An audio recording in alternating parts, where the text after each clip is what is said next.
Voting के ठीक पहले और प्रधानमंत्री मोदी जी के चुनावी मैदान में उतरने से कितना अंतर यहां ओपिनियन पोल में सामने आ रहा है।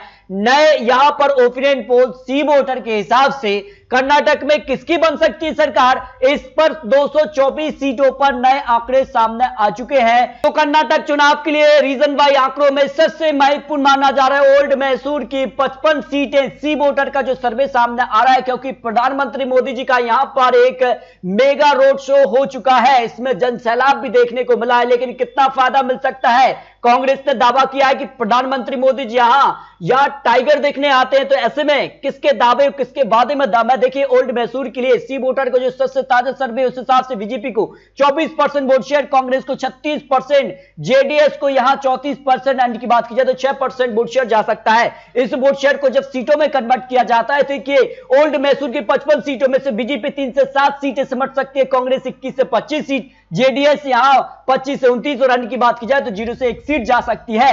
भाई 2018 के यहां के आंकड़ों में यहां पर 61 सीटों में से बीजेपी ने 11 सीटें हासिल की थी और यहां पर कांग्रेस ने 17 सीटें। सबसे बड़ी पार्टी जेडीएस बनी थी, 27 सीटें जेडीएस के पक्ष में रही थी, 2 सीटें यहां पर अन्य के पक्ष में रही थी।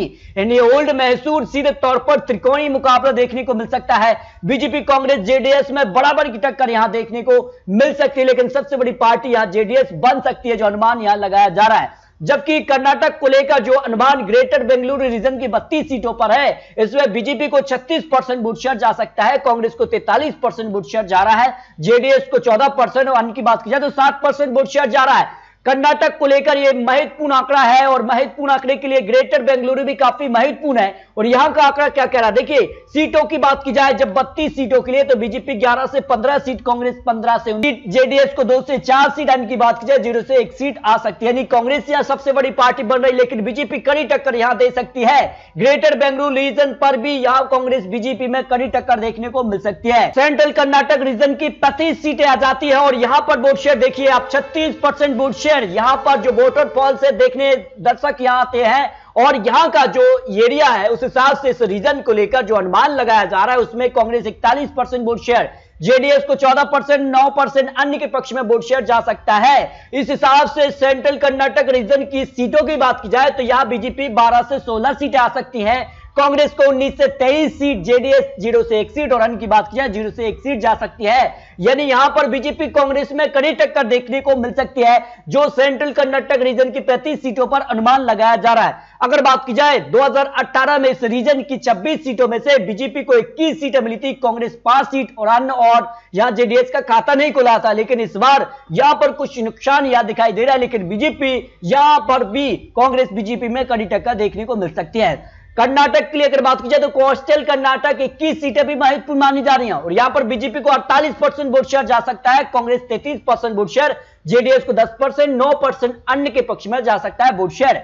सी वोटर के हिसाब से यहां पर अगर कन्वर्ट सीटों में किया जाए, यहां पर भी वोटर पॉल से इसके लिए बीजेपी को 15 से 19 सीटें, कांग्रेस सिमट रही है 3 से 5 सीट, जेडीएस को 0 और अन्य की बात की जाए तो 0 सीट। यानी कोस्टल कर्नाटक रीजन पर बीजेपी को जमकर बढ़त मिल सकती है, यहां पर जो आंकड़ा बन रहा है। इसके अलावा अगर बात की जाए कर्नाटक के लिए मुंबई कर्नाटक रीजन की 50 सीटें आ जाती हैं, बागलकोट के लिए यहां का वोट शेयर अगर बात की जाए तो बीजेपी को यहां 42% वोट शेयर, कांग्रेस को 43%, जेडीएस को 8 और अन्य की बात की जाए तो 7% वोट शेयर जा रहा है। यानी बीजेपी कांग्रेस में यहां कड़ी टक्कर देखने को मिल सकती है वोट शेयर के हिसाब से। लेकिन सीटों की जब बात की जाए तो फिर देखिए आंकड़ा कैसे आ रहा है। देखिए बीजेपी को यहां 20 से 24 सीटें आ सकती है, कांग्रेस को 26 से 30 सीट, जेडीएस को 0 से 1 सीट और अन्य की बात की जाए तो 0 से 1 सीट आ सकती है।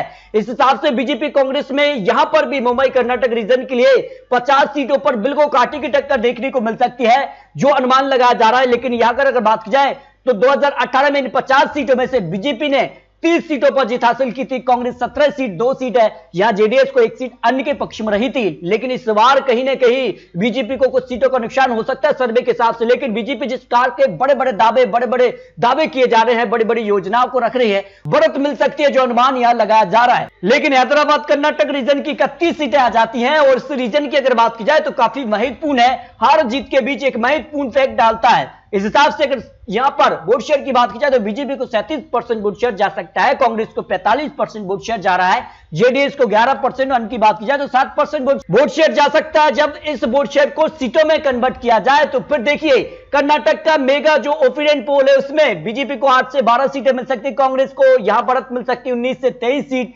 जेडीएस को यहां 0 से 1 सीट, और की बात की जाए तो 0 से 1 सीट जा सकती है।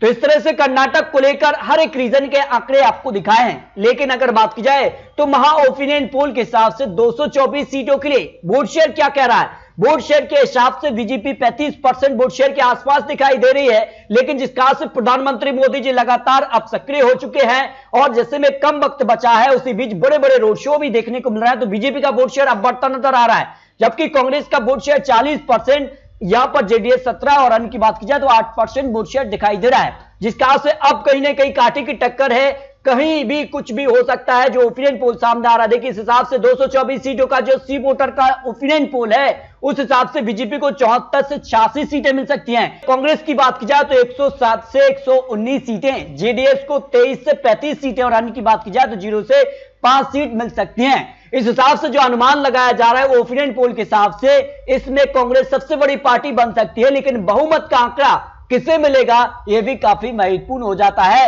बहुमत के आंकड़े को लेकर भी काफी तो कर्नाटक पर बड़े बड़े दावे किए जा रहे हैं। बीजेपी ने दावा किया है कि डबल इंजन की सरकार अगर कर्नाटक में आती है तो फिर विकास की जो धारा है वो कहीं ना कहीं डबल रफ्तार से यहां बहेगी। वहीं कांग्रेस दावा करेगी जिस कहा से यहां पर उनकी वापसी हो सकती है, क्योंकि कर्नाटक में हर 5 साल में सत्ता बदलती है जो 35 साल का रिकॉर्ड रहा है। जेडीएस को यहां 23 से 35 सीटें मिल रही हैं, जेडीएस किंगमेकर की भूमिका में आ सकती है। किसके साथ जा सकती है, आम आदमी पार्टी या फिर अन्य के पक्ष में 0 से 5 सीट जा सकती हैं। देखिए